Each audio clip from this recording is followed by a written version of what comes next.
right, so welcome back to What is Your View?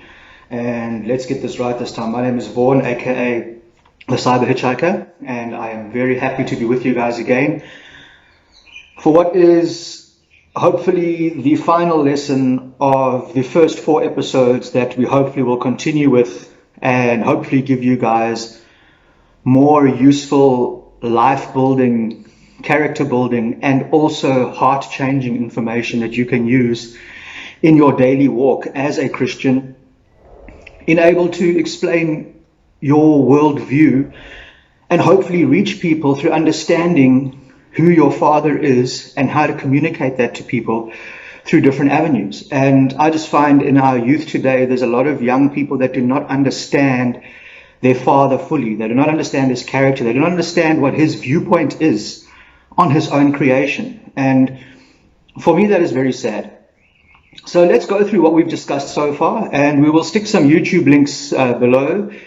This here, somewhere down below here on the screen, you'll see there's a section, whatever platform you're on, and you can have a look at the links there. And I'll give you the links to the YouTube channel episodes so that you guys can catch up on them or go and watch all 4 of them again if you want to. Because you need to have a full understanding. And if you look at how the series has progressed, I started off with episode 1, which was basically talking about creation and how divisive it can be. And we spoke a little bit about methodology, because it's important to understand what the scientific method is, because we use this, at least I do anyway, to basically validate and correlate information regarding anything from the Bible to normal stuff. Then we moved on from creation, and we started discussing the IDM movement, or I asked your guys' feedback on intelligent design, whether it was a good or a bad thing, that scientists were finally starting to realize that the deeper they delve into things and the more they go into the subatomic levels of what makes up our universe, they start realizing, and they call this, they don't have a name for it yet, it's all theory, but they call this the God particle. Because they say that there is no way that this can be a randomized set of events to create this. There has to be an intelligent design behind it, because it looks like there's a blueprint.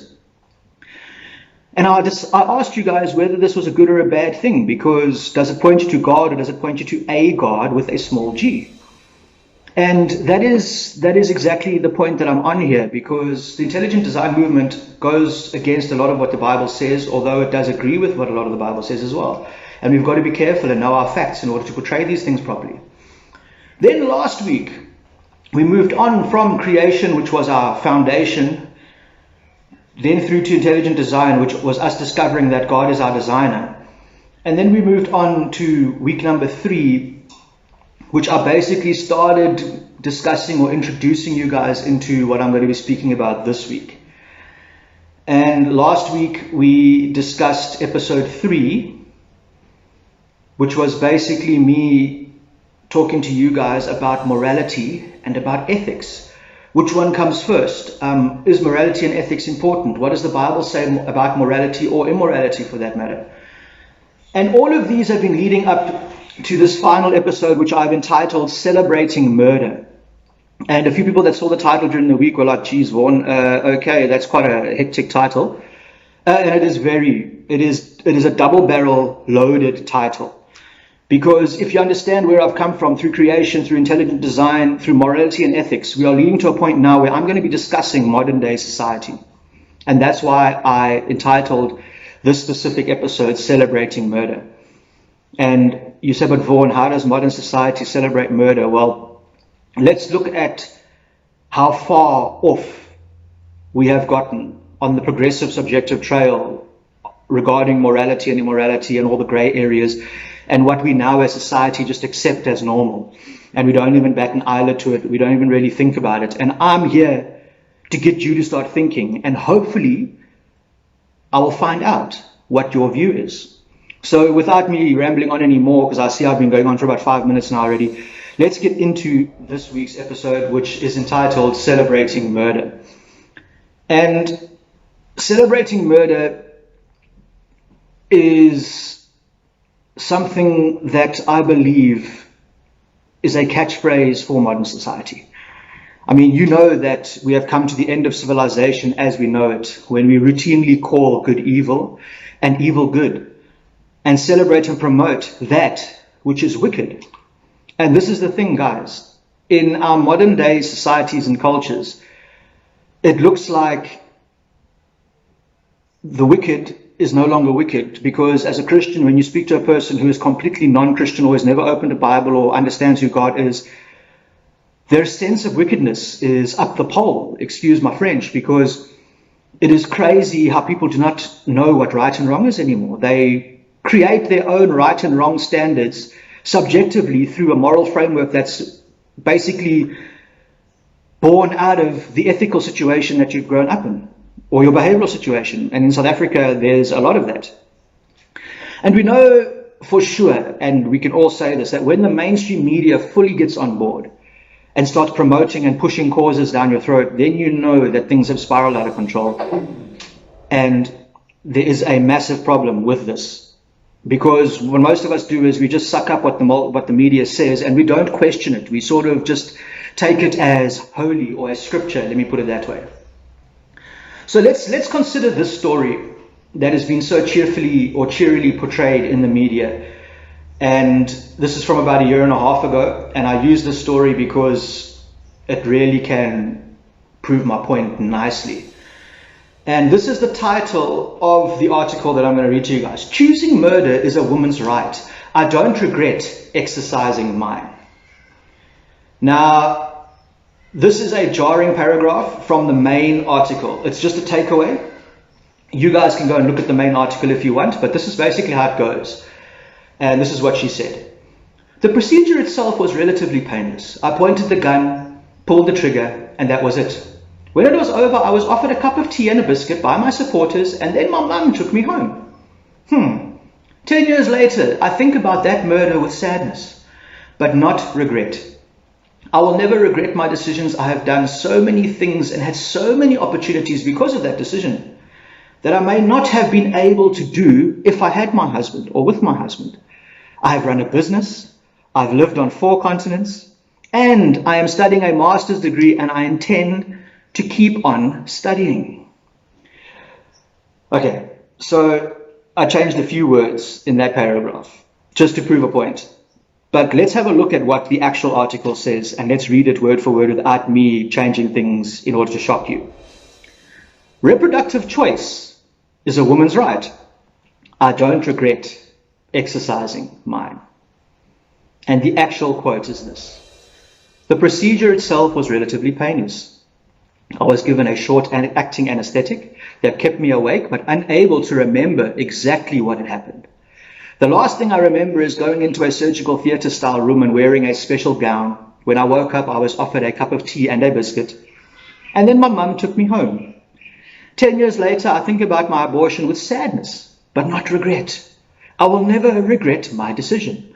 I have done so many things and had so many opportunities that I may not have been able to do with a child. What? I've run and intend to keep studying. I have run a business, lived on 4 continents, and I'm studying a master's degree, and I intend to keep studying. Since it happened, I've had to live with fear and guilt for doing something that was and still is against the law, because in her part of Australia, abortion is illegal, and she had to travel out of state to go and get an abortion. That should have not been the case. It being illegal, she's talking about here. I did nothing wrong. And just so that you guys can have a look to see for yourselves that I'm not making things up, this is the link to the article, or 2 different links to the same article, just so that you guys can go and look at this. And I mean, look, this is not the only one, guys. There are plenty articles like this. I just chose this one because it caused quite a stir in Australia, in New Queensland, when this happened. So please explain to me the difference between these 2 accounts. Let's say a married woman has a controlling and or a paranoid husband. He refuses to let her into the workplace, or into the paid workplace, I should say, and he insists that she stay at home and be a good homemaker, which is another workplace all on its own, depriving her of all her dreams to make it big as a career woman. Now, we are talking about equality here. Let's say a married woman has a controlling or a paranoid husband. He refuses to let her into the paid workplace, and he insists that she stays at home and be a good homemaker. depriving her of all her dreams to make it big as a career woman. Right. So I did that twice, guys, because I want you to get the gist of what that is saying there. So here is this woman. She is now at her wit's end. She is stuck in this house. Her husband is making her do everything at home. He doesn't want to let her go out to the workplace. Finally, it occurs to her, if I can just get rid of this burdensome and parasitical man, I'll be free to do my thing. So she goes out, buys a gun, and the rest is history, as they say. In both cases, a human life was viewed as an impediment and an obstacle in order to be making it big as an adult. Not a stepping stone, an obstacle. Not just as an adult, though, but as a student and as a career woman. Okay, so some of you might think that this is being a bit selfish. Now, depending on your point of view, you will determine which part of that is selfish, whether it's the woman being selfish or whether it's the other way around with the man being selfish, not giving her rights. It is, of course, very selfish depending on how you look at it, but the excuses just keep on coming, and I'm looking at it as the woman being selfish because she is wanting to get rid of her life in order to better her own. How does killing an unborn baby because of concerns about the world being, and this is what they say, guys, it's crazy, overpopulation. How does this differ from a eugenist? For you guys who don't understand what eugenics is, go and have a look at it. Because eugenics is what started off the Nazi movement with Hitler, with him wanting a race of superhumans, and anything that was below that is inferior. So for those that don't understand a little bit about what happened, you must understand this did not start off with just the killing and massacring of millions of Jews. Hitler started off when he rebuilt Germany after World War I, and you must understand that he took Germany to a place that had never been before, and people followed him for that. But his viewpoint was that his race was the most and ultimate superior on earth, and it needed to be made better. And in order to make it better, he had to seed out the bad or the inferior. So it started off with people that couldn't work properly in the workplace and constructively basically give to the government. And it started off with the mentally ill. They were first put into asylums, and then they were systematically killed. And it progressed from there to what we got in the world wars, especially from World War II, with the massacre and killing of 6.5 million Jews to go on to about 36 million people dying by the end of the war. This, guys, is eugenics. Now, Hitler wasn't the only guy that did eugenics. Margaret Sanger, who is the founder of Planned Parenthood, if you go and listen to some of her early quotes when she was founding Planned Parenthood way back in the day, she was all for putting abortion agencies and abortion mills into the poorest places where the Latinos, the Hispanics, you had the Negro population in America all living in segregated communities. The abortion mills went up there first because Margaret Sanger was a eugenist. She wanted to seed out the bad so that there could only be one race. Mary Stopes, who started Mary Stopes in England, is a direct mirror of Margaret Sanger, another eugenist, wanting to stop overpopulation, wanting to get rid of the weak so that in order the strong could have more and everything like that. So, and I can go on about this, but it's crazy if you look into things where everything starts and how we just accept it today. So indeed, isn't that a good reason as well? Doesn't the end justify the means anyway? I mean, with eugenics, think about it. Overpopulation, poor, the guys that aren't mentally well, surely they deserve to die. What about poverty? Let's go this route. So many people will suffer in a world of shortage because there's too many people. So isn't the loving thing to do just bump them off in the womb? Let's just kill them. And again, why not take it to the next logical conclusion? And this is not illogic. We are following a scientific method here. Let's take it one step further. If you've started there, let's move on from there. Suppose you live in a rundown apartment with 11 other people and it is real rough trying to pay the rent and feed everyone. And maybe the best course here is to murder a few of these people. Hey, it's for their own good, you know. I mean, no more starvation and suffering for them. And it makes my circumstances better. So, hey, that's a double bonus, guys. Suppose I'm running late for an important appointment and a slow-moving old lady is crossing the street in front of me. She is preventing me from getting to this key meeting, which may result in a big advance in my career. By Sarah's logic, which is the lady from the article earlier that terminated her pregnancy or killed her baby because she wanted to better herself, by her logic, I should have the right to step on the accelerator and run this old lady over in order to get to my meeting on time. I'm doing myself a favor by getting to the meeting on time. And if you look at that old lady, I think if I knock her over and kill her, I'm probably doing her a favor as well, because she didn't look like she was in a good place. Right? Well, I'm going to show you guys now a short video. And I mentioned Dr. Anthony Levantino last week in episode 3 when I was discussing morality and ethics. And I showed you guys some other videos. And I showed you the reactions of some of the people that had seen these videos. And these are all animated videos. There's 4 of them. And you can find them at abortionprocedures.com. We use them all the time with the young people. And when we discuss pro-life issues with them, we show them these videos and they get their reaction. Like you saw last week with the reactions of the people in America from these videos. It is astounding and it is heartbreaking. And it is also something that moves me deeply because I can cry every time I see that. So let's watch these abortion procedures. Excuse me, I don't know if I will show all 4. They're very short videos, but in South Africa, we are only up to 12 weeks. So we would only go as far as using the first 2 procedures out of the 4. Only in an emergency case when it is over 12 weeks would we then go to an evacuation procedure, which is your 3rd and 4th trimester procedures for abortion. So let's watch these videos quickly and then we'll take it from there.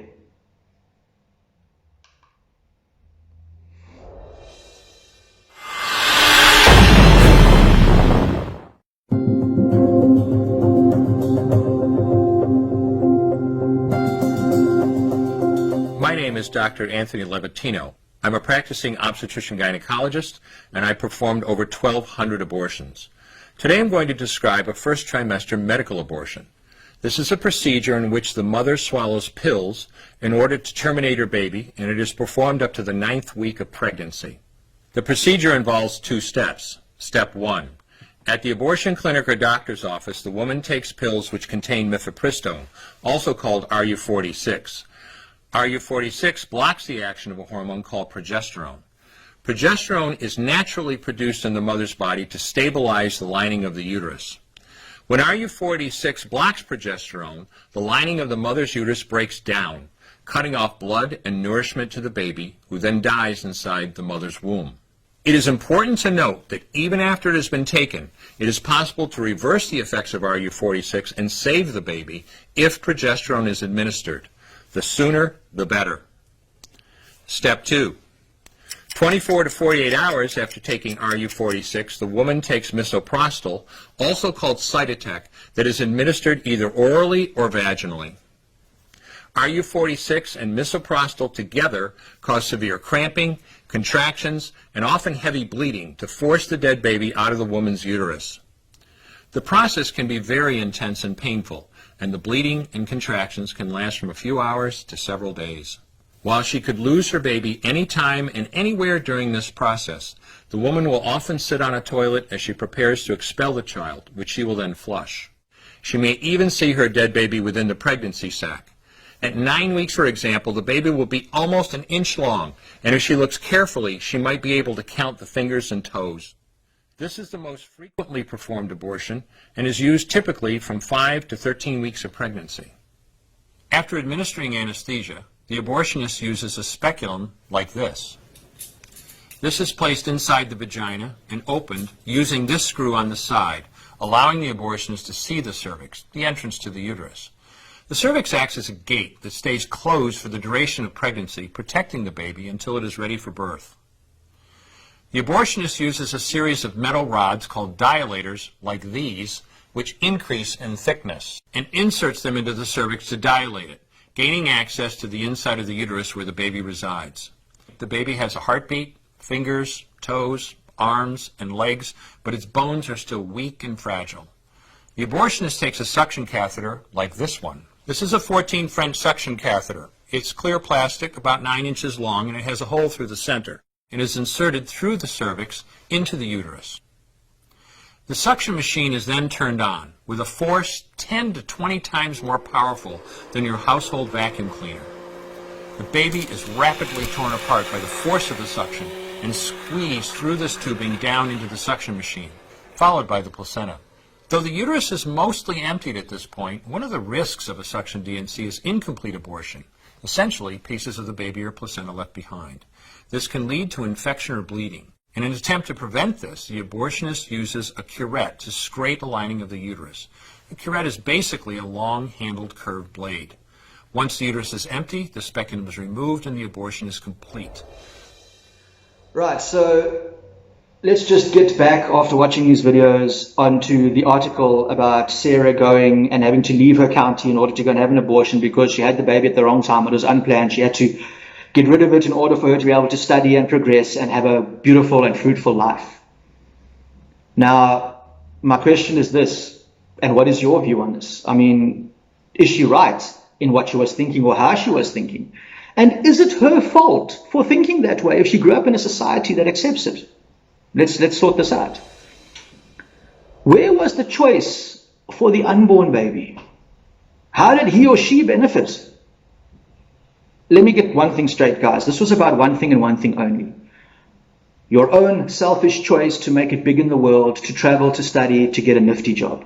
Bottom line.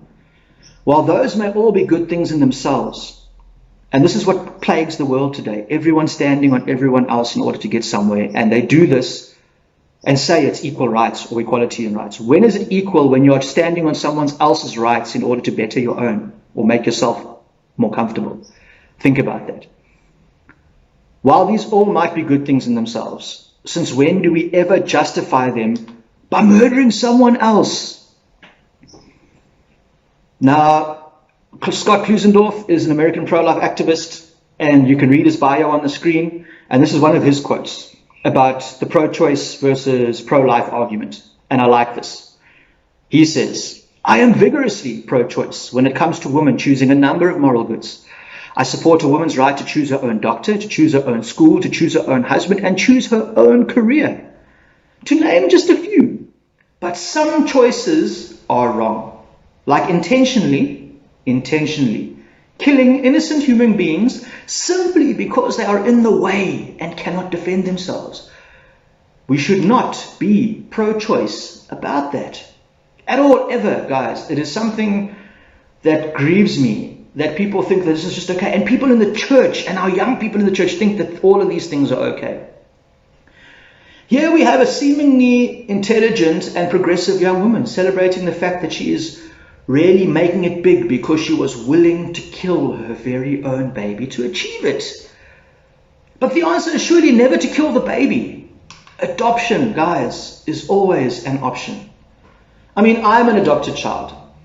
If not for the choice that my birth mother made to give me up, instead of kill me, I would not be here. That was not my choice. I was never consulted. I was just conceived and then wanted to be born.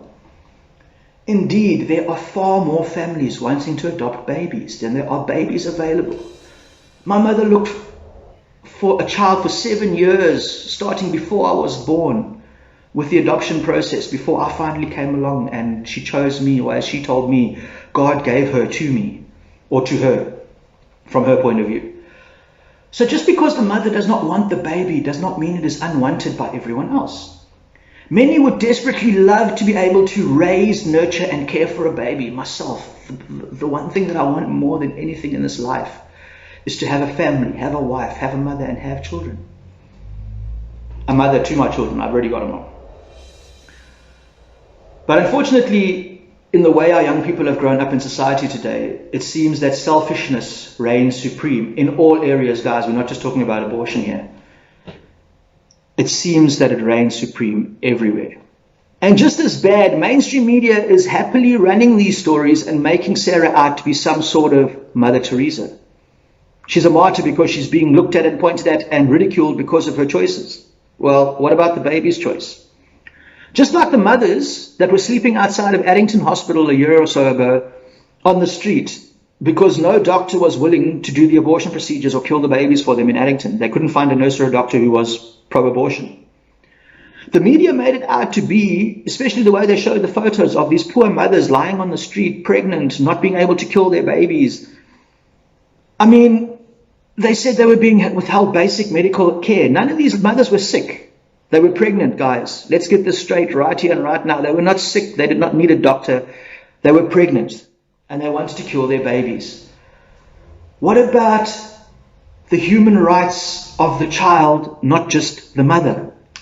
I mean, seriously, this really, really grieves me. And unfortunately, it's something that's not going to change unless we as Christians take up this mantle and say enough is enough with our society. They are definitely no Mother Teresa, guys. I can tell you that right now. She is simply selfish like everyone else, who thinks it is okay to do anything, even murder your own child, to make it to the top in the world of careers, wealth, and fame. But there is nothing virtuous about that. It is in fact the height of selfishness, callousness, and hard-heartedness. Guys, this is why we have progressed in the series. Do you understand? We spoke about morality and ethics last week, and we compared morality and ethics to sin, especially the pseudonyms that I showed you guys about what immorality is. And you can see that all of those words are basically just words from the Bible describing sin. And this is exactly it. It is the height of sin for me. Bottom line, worldview, guys. Remember, we discussed this. Christ at the center of a biblical worldview, man at the center of a secular or man-centered humanist worldview. And your viewpoint in ethics and morality will change depending on who's at the center.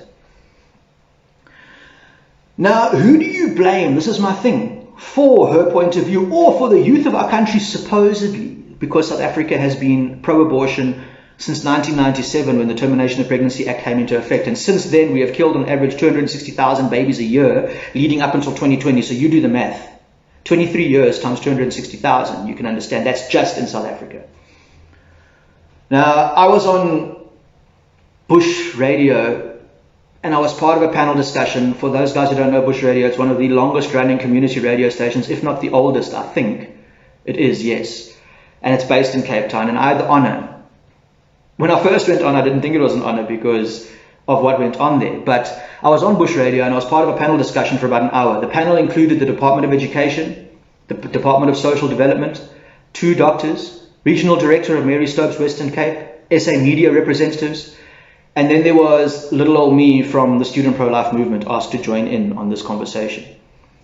And it was about why South Africa has failed to educate the youth properly about abortion because of the high rates of illegal abortion in South Africa, which is at around 58%. The high rates of young mothers who gave birth, the consensus 2019, between 11 and 14, over 3,000 young mothers gave birth between those ages. What's going on here, guys? And we all agreed that education was the key to solving these problems. Except the education I was suggesting was completely different to theirs. Now, it was about 30 minutes, it might have been a little bit sooner, maybe 15 minutes into the interview, when the host stopped the discussion and we were breaking for a news article. And she said that they were just going to break and they'd sent reporters out into the streets of Cape Town, and it was basically Mitchell's Plain they went to, and the CBD. And they spoke to the youth randomly on the streets. And I didn't know what the response of the youth would be because they weren't just going to Christians. They were just grabbing people randomly. And if you listen to the radio discussion for an hour that I was on there, it was not an easy space to be. And I'll put the link to the radio interview. It's about an hour long. You guys are more than welcome to listen to it. It wasn't an easy place to be because of my point of view coming from the rights of the child, and everyone else was coming from reproductive rights or the rights of the mother. And the panel said the youth in South Africa are all for abortion, and I was saying the opposite. Literally, guys, I thought I was dead in the water because of what the youth were going to say. Especially, I just thought maybe they were going to get these guys on and some of these kids were going to say crazy things. And therefore, I would be the one sitting on his own, and the panel, who was not fighting but arguing from a different point of view, they would be justified in their viewpoint. But let's listen. And this, it's crazy, guys. This touched me on a level like you cannot believe. I always was crying when we came back to the studio. Here is a clip of what, just from the radio interview, just the young people, of what these random young people had to say when asked the question, is abortion right, and do you think it should be something we are able to do? So let's listen to this interview. or just the responses from the people on the street, and then we'll get back to topic. Firstly, what I'm going to do is I'm going to play the people expressing themselves around how they feel about abortion. And then afterwards, I'll basically open up for everyone to give their comment on that as well. So to keep it locked to Bush Radio 89.5 FM.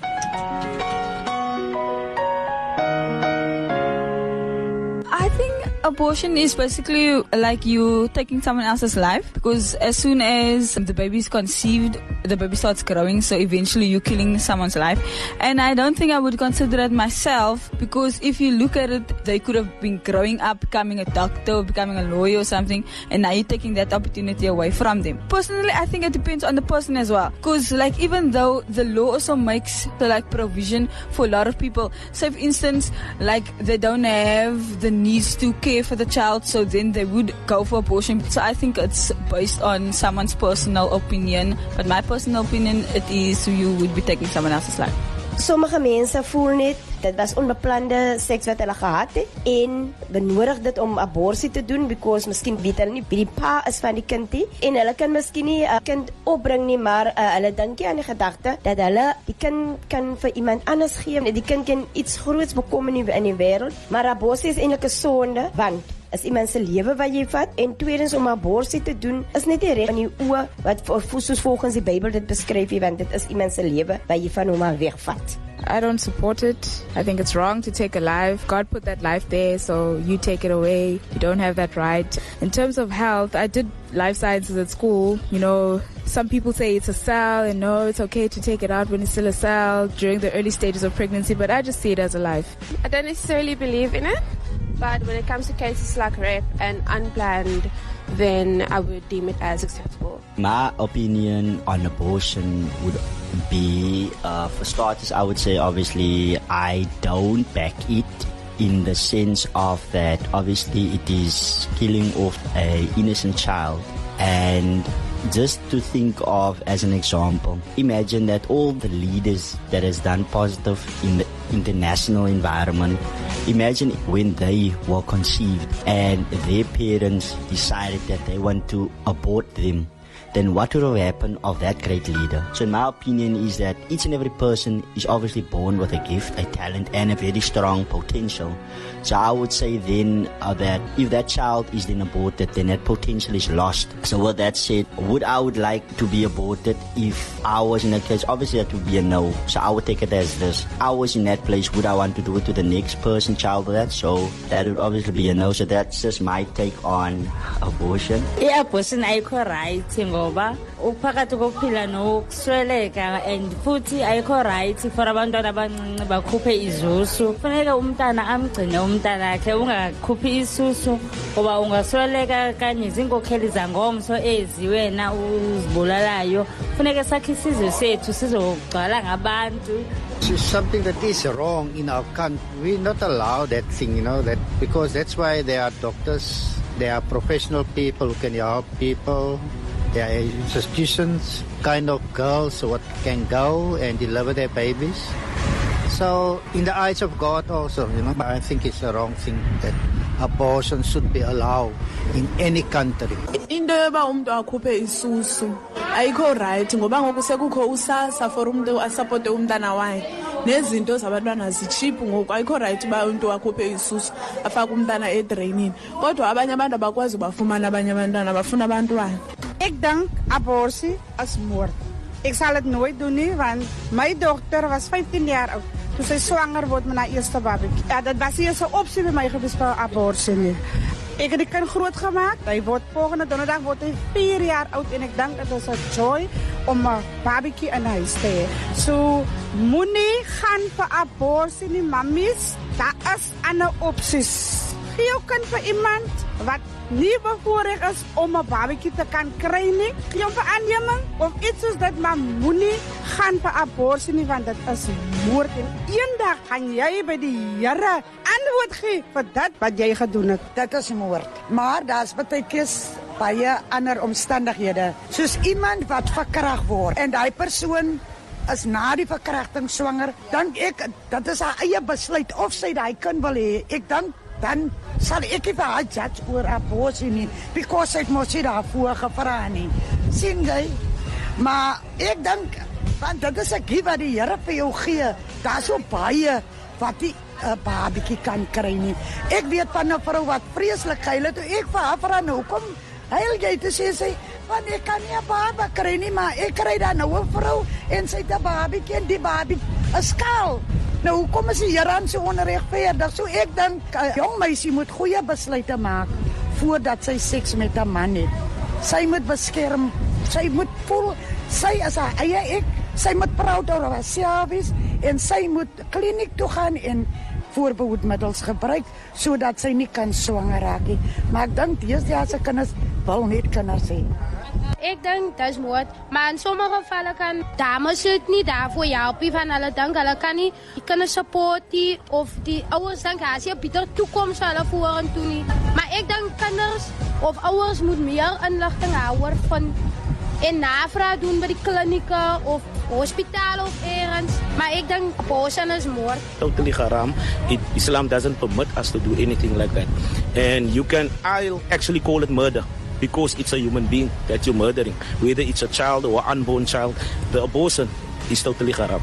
It's totally haram because of my religion says it's totally haram. As a person, for me, it's inhumane. I mean, how do you sacrifice the life of a human being for your own gain? You don't feel it necessary for you to take responsibility for the action that you took to make the child in the first place. Now you feel that the need to abort the child, or to abort the mission, as it were, of having the child. It's just inhumane. Right, so here's the thing. Many of us have now grown up in South Africa that celebrates and says abortion is normal. Go to school, listen to radio or TV, check online. All the info you are getting is pro-choice. So, if that is the only view, and I still want to know what your view is, if it's the only view that you know, and remember I discussed this last week when I showed you pictures from a predominantly Muslim-run state, and what they perceive to be normal, and that we would be shocked at people just standing around watching people being stoned and beheaded and stuff like that, but yet there no one bats an eyelid because of this very thing that I'm saying. They had no choice. They grew up in a one-state religion, and their religion was forced onto them. They didn't have a choice to choose like we have as Christians. Christ gave his life in order for us to choose him. He doesn't force himself on anyone, and that's the difference between our religion and most others. It's a conversion on a very personal, deep, spiritual level that happens between a person and God. No other person can interfere with that or change that. It is a special thing. A sacrifice that was made 2,000 years ago, so that we today here can still make the choice to choose life. Life more abundantly, and more importantly, eternally. So can you blame the youth for their views? If they've grown up in a society, people that were born past 1997, and all of this is normal, can you blame them? I mean, there is no God in our schools, varsities, workplaces, most homes, our government, and even our churches. I mean, for those of us who don't talk to young people on the street, go do yourself a favor if you haven't spoken to a young person in a couple of years. Not your people at home or your children at home, but just a random young person who might not be going to church. And find out how many of them have even opened a Bible their entire life. Guys, something needs to change drastically about how the church in South Africa is spreading the word or speaking about Christ. Something has to change because we are not doing it right. So how do we change the hearts and the minds of the people in South Africa? Well, for me, it is a very easy starting point, but it's the implementation after this that most people don't continue with. First of all, we need prayer. Bottom line, guys, nothing can start or prosper without us first consulting our Father in prayer and asking for his guidance and for his hand to be on these things that we do. Then action has to follow on from that. We can't pray and then leave it in God's hands. God doesn't work like that, although he could. But he is bound by his own law and his own scriptures and his own complete Bible that he gave to us. We need to be his extension on this earth, doing the actions that are needed in order for us to save and to change the hearts and the minds of the people. There are various projects you can join or belong to. Communities for Life project is one that I've started in the communities. I'm not going to get into what we do, but it is a community-based project that turns churches into one-day clinics where young mothers in pregnancy crisis can come and see doctors, they can have a meal, they can get a baby pack. And we'll have various organizations that are involved with this. Unfortunately, with the lockdown and COVID-19, a lot of this has been put onto the back burner. But what it does do is give us time to strategize and implement everything we are going to do more effectively when we finally do it, Lord willing, next year. Here we go, Communities for Life. But we have to start with prayer, guys. That one day the scales will fall from the eyes and the hearts will be changed. Prayer is the foundation, but it must end with action. Abortion has been branded as an in thing to do. Socially acceptable, it is neatly packaged, but they don't give you the full picture. And this is what we need to have before we make informed decisions. We need to understand what we are actually doing here. I mean, we should not have to wait, or you should not have to wait. Anyone should not have to wait until you are on your deathbed and reflecting on your life, realizing that a career of fame and fortune really did mean absolutely nothing. But taking your own flesh and blood all those years ago, that abortion, I guarantee you, will be first on your mind. Because once you've killed something, guys, it's final. You can't take it back. It is done. The real choice that we all must make is between self and others. Killing babies has nothing to do with love. Love is always concerned about the other person. Selfishness is always concerned with self. That's why it begins with the word self. And begins with the word ish, because the two of those going together, selfish, you understand, it is selfish, it is not cool. So how do we change the hearts and the minds of the people in South Africa? We use what God has given us. We use our stories. We use His story through our lives in order to affect and change those around us. I mean, I'm one of those. I was almost aborted, given up for adoption. My mother was 16 when she fell pregnant with me. And my father was a couple of years older, in his early 20s. And my mom came from not the best type of family. My dad came from a very wealthy family. They owned farms. And I don't know them. I don't know my real parents at all. And I was adopted by my mother. God bless her, she is now resting with our Father in heaven. And she told me from me just being cradled in her arms that I was a precious gift of God to her because she couldn't have children. And needless to say, I grew up in church, guys, but I fell away from church for many, many years. I went and I lived one of the worst lives. You know, I can compare myself to Saul and the way he lived his life before he came to conversion on the road to Damascus and became Paul. And I mean, if you see the radical thing that had to happen in his life in order for him to change because of the baddest person that he was, he needed something radical in order to change. And that's exactly what happened to me. I was too stubborn and too selfish and too evil and turned off from even thinking about God, although I knew He was there, to ever come back to Him in my state. God had to literally pull the rug out from under me and remove everything from me and leave me on the streets before I finally woke up one morning and realized that I had to change. And for the last 7 years, going on next year, that has been my walk with my Father, living out Matthew chapter 6, doing His work and leaving Him to take care of the rest as He promises us in His word. So that's the short version of my story, guys, just to explain to you that I'm not coming from a point where I know everything or that I'm a good person. No, I've been there and I've done more of the worst than most people will ever see or know in their lives. I do not deserve to go to heaven. I do not deserve to even be sitting here talking about this stuff with you guys. Because I am so unworthy. There is nothing that I could have ever done to say that I am worthy of sitting here. It is only by my Father's grace and His undying love for me and for you and for everyone out there that we can sit here and say that we are loved, that we are precious, and that we know where we're going. But it's not enough, guys. We need to be able to share this knowledge with people around us in order to take those with us. Like Matthew 28:18-20 says in the Great Commission, we are needing to be going out there into all the world, making disciples, teaching, and this is what I'm doing with you guys here, is hopefully as I'm teaching myself, because this is a journey for me as well, I'm hopefully imparting a little bit of what I perceive to think I know based on an objectable outcome through the scientific method and matching it up with God's word, and then putting it all together and neatly packaging it for you guys. And I'm learning. Hopefully you guys are learning with me. Father Frank Provone is a Catholic priest in America, and I got into contact with him when I started Student Pro-Life Movement, and we've been good friends on Facebook ever since. We chat constantly, private messaging each other. And he said this, and I mean, you can read his bio on the screen. I'm not going to go through it while I talk, but this man is one of the pro-life founding figures in America, but one of the guys that works tirelessly for the cause.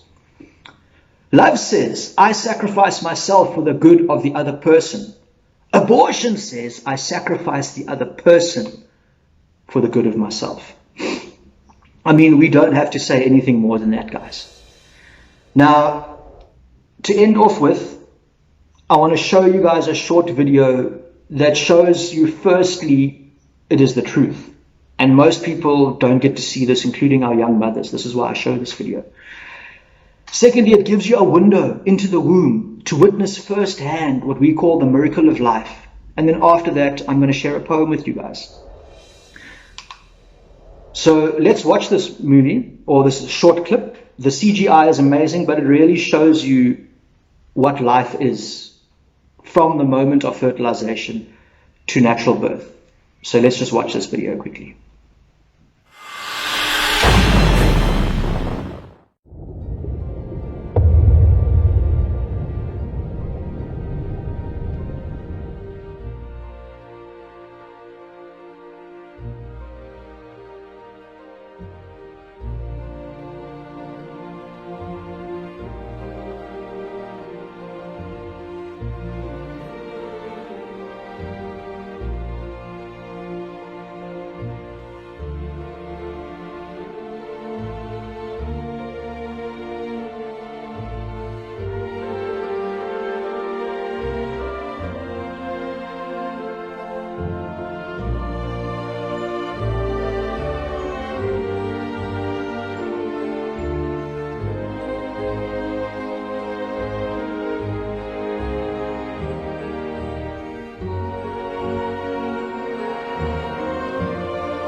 Right, so if you guys are like me, I'm already crying, so I don't need to start crying again.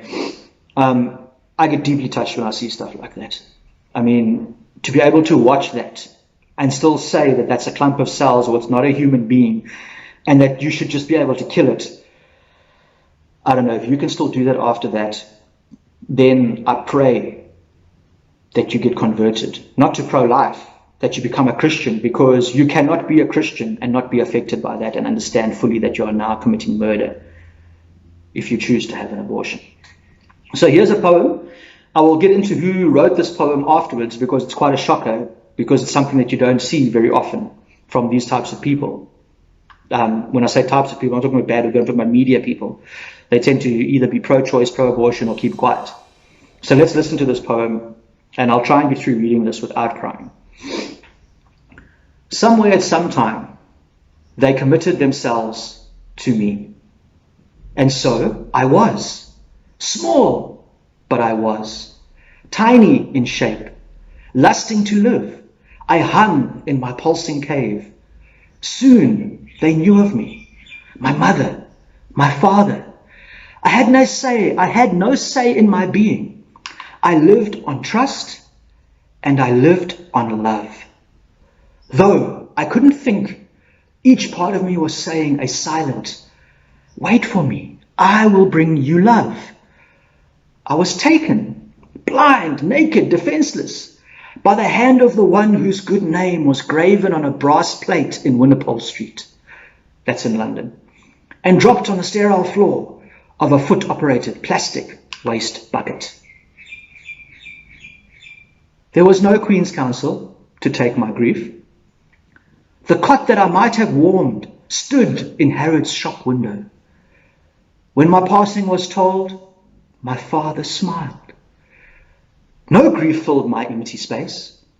My death was celebrated with tickets to see Danny LaRue, who was pretending to be a woman, like my mother was. Now, who wrote that poem, guys? For me, it's one of the most beautiful things ever, because the impact that this poem has had is very long-lasting. For those guys who don't know, this is the same guy, just one when he was young, for the guys who knew when he was young, and one from when he was older. This is Spike Mulligan. Now, Spike Mulligan was the creator of a 1950s radio show called The Goons Show, which altered the history of British comedy by inspiring a whole new style of absurd and anarchic humor, going against the grain, going against establishment. Without the Goons, we wouldn't have Monty Python and a host of other disruptive, irreverent British comedians. You'll probably most likely recognize another Goon cohort of his, which was Peter Sellers, the Pink Panther. Now, because Spike Mulligan is such a big deal in the UK, his poem about abortion is quite astonishing. Abortion is rarely mentioned in the government-controlled media, least of all by celebrities and never by comedy legends. Written from the perspective of an unborn child, as he is being murdered in the womb, he is saying these things to the doctor, to the father, and to the mother. This poem is hard to read. It's deeply sad, but it is altogether true. Right up to that last punch-in-the-gut line about his mother. Guys, these are serious, serious topics, and I've come to the end now, and this is not a journey that is about to end. This is a journey I hope is beginning for you guys, because this is something that we need to take hold of in South Africa. If we do not understand that our worldviews are clashing and ethics and morality are pulling our society apart in ways that are segregating us, it is polarizing us, and it is making us tear apart and fight each other instead of coming together as we should as a community. Who is supposed to be spearheading these movements? Guys, it is us. We have been given the light. We understand the truth. No matter how many good organizations there are out there or good people out there doing good things, if you don't understand the love of Christ and his sacrifice on the cross, you are leading all of those good people to a very dark place, even if it's candy coated and looks like it's light.